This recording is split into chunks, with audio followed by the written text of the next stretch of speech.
Want to speak real English from your first lesson? Sign up for your free lifetime account at EnglishClass101.com. Hi everybody, welcome back to Ask Alisha, the weekly series where you ask me questions and I answer them. Maybe. First question comes from Silverway again. Hi again, Silverway.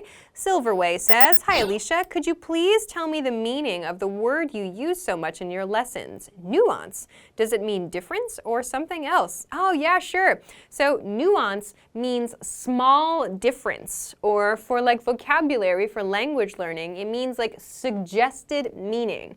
So another way to think about nuance is like it's a color. So if we imagine the color red, we can understand what red means. But inside red, there are many different types of red, right? So we can imagine a nuance is like one of those types of red. It's like one way of understanding something. So a sentence like, "I'm not interested in him," or "I'm not interested in her." This means like interest, yes, we see interest in that word, but the nuance of this phrase, the feeling of this phrase is like romantic interest. I'm not romantically interested in him. I'm not romantically interested in her. So that's an example of nuance. So we understand like the category, interest, but the nuance, the small difference in meaning is about like romantic like relationships in this case. So yes, nuance means small difference in meaning for this channel.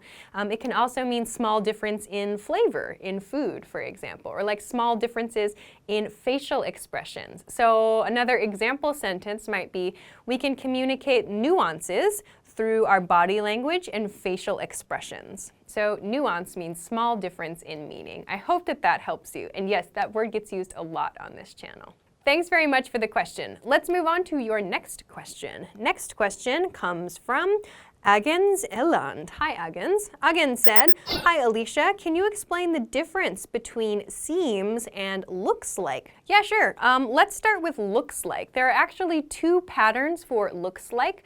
I want to talk about this A looks like B pattern first. We use this when we want to talk about something that has a similar or the same appearance as something else. A looks like B. So like that cloud looks like a rabbit. Your brother looks like a mouse. So these patterns mean that thing A or person A has a similar appearance to thing B or person B. So that's the first meaning of looks like, the first way we use it. The second way that we use looks like is to talk about guesses that we make based on visual information. So information we get with our eyes. So when we can see something and make a guess about it, we can use looks like. For example, "It looks like it's gonna rain," or "It looks like your dog is pretty hungry." So we can see something that gives us information about what might happen next, or we can make a guess about the situation using something we can see. Okay, so with that in mind, let's continue to seems. We use seems, yes, to make guesses, sure, just like with looks like, the second meaning of looks like, but we use seems for things that we cannot quickly check, we cannot quickly confirm. His new girlfriend seems nice. Are you okay? You seem really tired today.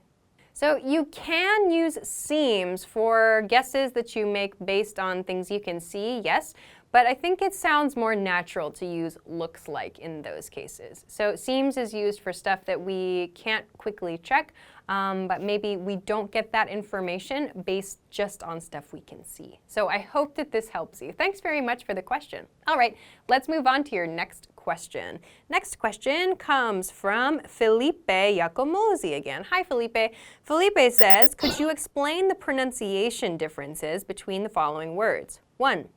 Then and than, and 2. Sure and sure." Okay, sure. So let's start with the first pair of words, then and than. Then, than. So maybe it's a little easier to hear when speaking slowly, the differences, then, than.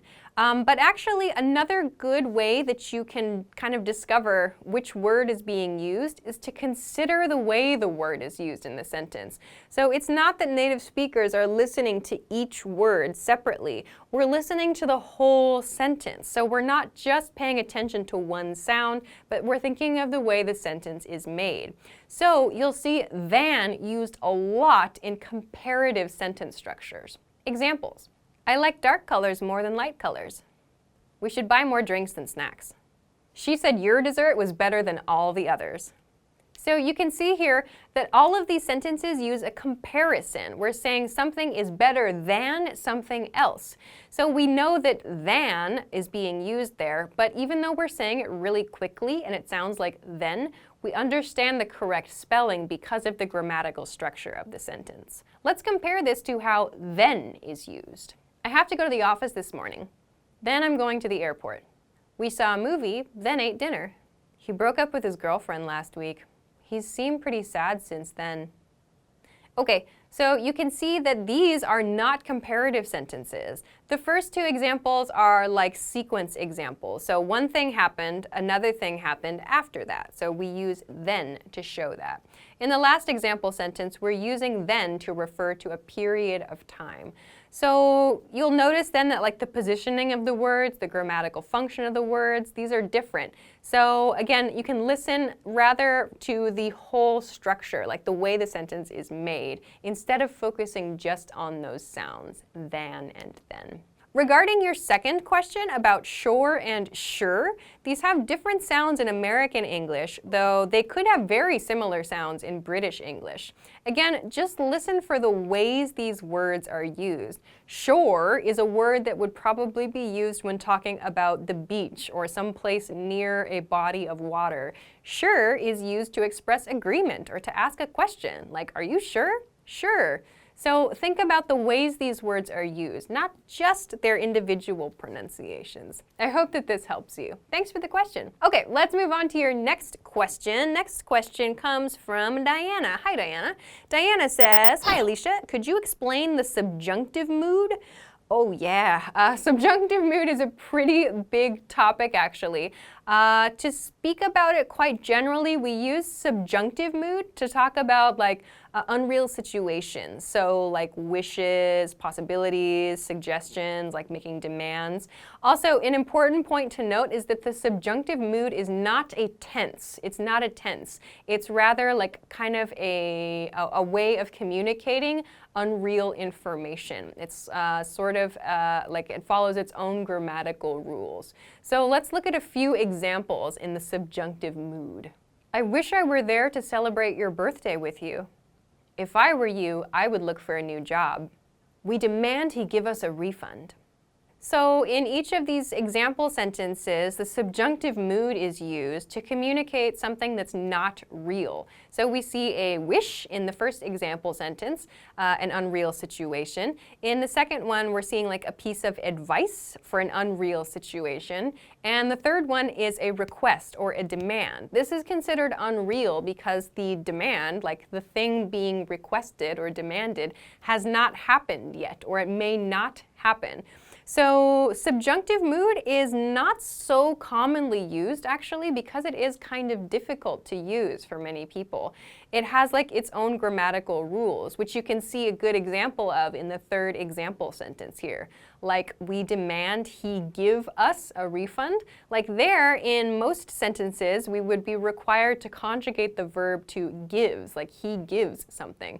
But when we're using the subjunctive mood, it takes on this kind of grammar, he give us a refund.